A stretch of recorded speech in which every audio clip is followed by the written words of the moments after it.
to me, the focus of sort of the computer industry to date has been one of trying to sort of figure out what's the ultimate device, the one device that we're going to want to have, whether it's our tablet or our smartphone, or before that, our desktop or our laptop. It's kind of been like, the question has been, for me, what's the ultimate device I should buy, and then which is the best one, and then how do I load all the right software onto it? But an analogy I like to use is I like to think about carpenters and building houses, and we don't hand them a Swiss Army knife and have them argue about which brand of multi-bladed knife is the right one to let them build a house. We give them a whole toolbox full of tools. And so in my research, I'm thinking about what is the information society, information workers toolbox full of, and how do we build devices that are more tailored to a particular task or context. I realize it goes a little bit against the grain, where we're trying to sort of get less things in our pocket.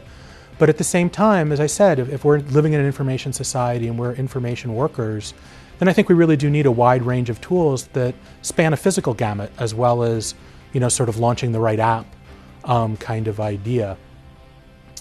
So in that line of trying to put together that notion, and also the notion of not having to learn a lot about technology, but rather having it approach us, I try to think about, instead of concentrating all of our digital access through a 4-inch screen in the palm of our hand, how do we take a little bit of digital and put it all around us?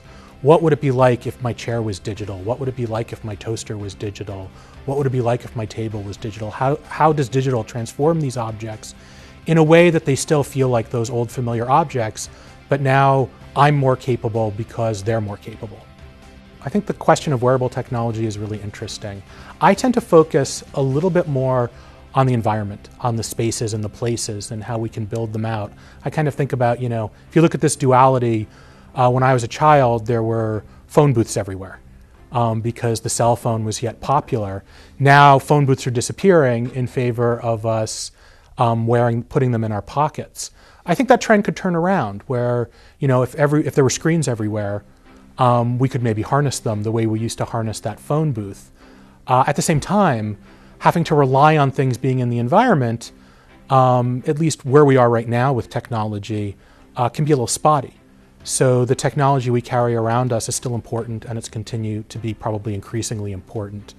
Where that gets into the wearables is, I'm struck that garment manufacturers haven't, in a lot of ways, really figured out how to be part of this ecosystem of our information technology. I mean, who wouldn't love their shirts to have wires sewn in to help you manage your power and get audio to your ears and things like that, so that we were worried a little bit less about wireless, at least wireless headsets and things like that. So I think there's a large role for garment manufacturers to really start to build technology into our clothes.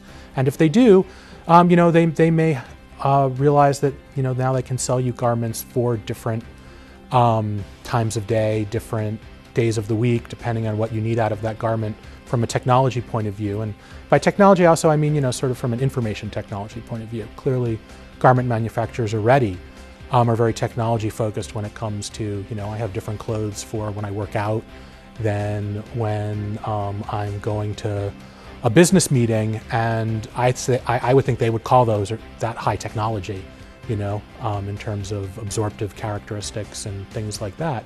But they're not really playing in the information technology space yet, and they could.